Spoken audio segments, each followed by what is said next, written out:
ప్రభుత్వం ఉండి వైఖరి నశించాలి, కేంద్ర ప్రభుత్వం ఉండి వైఖరి నశించాలి, కేంద్ర ప్రభుత్వం ఉండి వైఖరి నల్ల చట్టాలను వెనక్కి తీసుకోవాలి, నల్ల చట్టాలను వెనక్కి తీసుకోవాలి, వక్ఫ్ సవరణ చట్టాన్ని వ్యతిరేకించండి, వక్ఫ్ సవరణ చట్టాలను వ్యతిరేకించండి, వక్ఫ్ సవరణ చట్టాన్ని వ్యతిరేకించండి, వక్ఫ్ సవరణ చట్టాన్ని Modi Modi Modi BJP BJP BJP Modi కేంద్ర ప్రభుత్వం ఉండి వైఖరి నశించాలి, కేంద్ర ప్రభుత్వం ఉండి వైఖరి నశించాలి, కేంద్ర ప్రభుత్వం ఉండి వైఖరి. అస్సలాము అలైకుం వరహమతుల్లాహి వబరకాతుహు. నా పేరు ఉమర్ ఫారూక్, ముస్లిం ఫెడరేషన్ ఆఫ్ ఆంధ్రప్రదేశ్ అధికార ప్రతినిధిని. ఈరోజు కేంద్ర ప్రభుత్వం ఏదైతే వక్ఫ్ సవరణ పేరుతో ఒక నల్ల చట్టాన్ని ముస్లిం సమాజం మీద తీసుకొచ్చిందో దానికి వ్యతిరేకిస్తూ దేశవ్యాప్తంగా రాష్ట్రాలకు జిల్లాలకు ఈ యొక్క వక్ఫ్ సవరణ చట్టాన్ని వ్యతిరేకిస్తూ ఎన్నో ర్యాలీలు, ఎన్నో ధర్నాలు, ఎన్నో నిరసన కార్యక్రమాలు ఈరోజు జరుగుతూ ఉన్నాయి. కానీ కేంద్ర ప్రభుత్వం ఈ యొక్క నిరసనలను పక్కదో పట్టించేందుకు నిన్నటికి నిన్న మన కాశ్మీర్ ఇక్కడ ఉగ్రదాడి ఆ వైపుకు మరల్చి మన ధ్యానాన్నంతా ఉగ్రదాడి వైపుకు మరల్చేసింది. మరి ఈ విధంగా నల్ల చట్టాలు కేంద్ర ప్రభుత్వం తీసుకొచ్చినప్పుడల్లా ఏదో ఒక బీజేపీ కుట్రలు చేస్తానే వస్తుంది.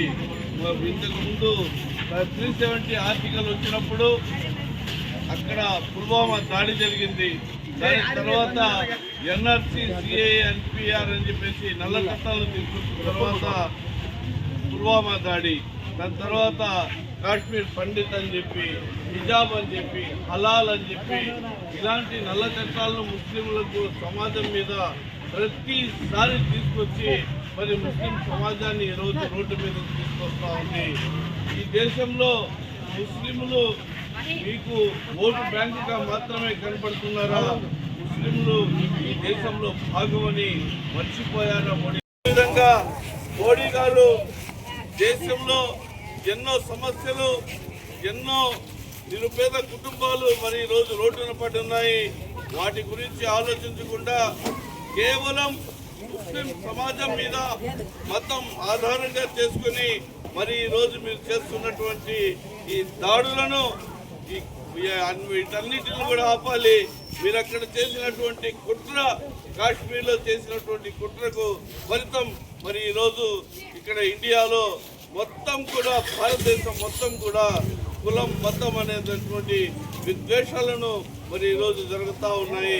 వీటన్నిటికీ కేంద్ర ప్రభుత్వమే బాధ్యత వహించాలి. అదేవిధంగా చంద్రబాబు నాయుడు గారు ఒక్క విషయం గుర్తుపెట్టుకోండి, మీరు ఎన్నికలప్పుడు ఒక మాట చెప్పారు, ముస్లింలకు ఏది ప్రాబ్లం వచ్చినా కూడా ఆ ప్రాబ్లంను ముందుగా నన్ను దాటి తర్వాత ముస్లిం సమాజం దగ్గరికి రావాలి అని చెప్పారు. ఏదైనా కూడా నేను ముందుంటాను అని చెప్పారు. మరి ఈరోజు చంద్రబాబు నాయుడు గారు ఈ యొక్క బిల్లుకు ఆమోదించడం ఎంత సిగ్గుచేటు అంటే ముస్లిం సమాజాన్ని కేవలం ఓటు బ్యాంకుగా మాత్రమే చూస్తున్నారు అని చెప్పి బాగా అర్థమవుతుంది. అందుకని దయచేసి ఇప్పటికైనా కళ్ళు తెరవండి. 2029లో మీ కుమారుడి భవిష్యత్తు కూడా, మీ టీడీపీ భవిష్యత్తు కూడా ఒకసారి ఆలోచించి తక్షణమే మీరు చర్యలు తీసుకోవాలి. ఏదైతే మీరు ఆమోదం తెలుపున్నారో ఆ ఆమోదాన్ని వెనక్కి తీసుకొని ఈ నల్ల చట్టాలు లేకుండా చేయాలని చెప్పేసి ఈ యొక్క తెలియజేసుకుంటూ అస్సలాము అలైకుం వరహమతుల్లాహి వబరకాతుహు.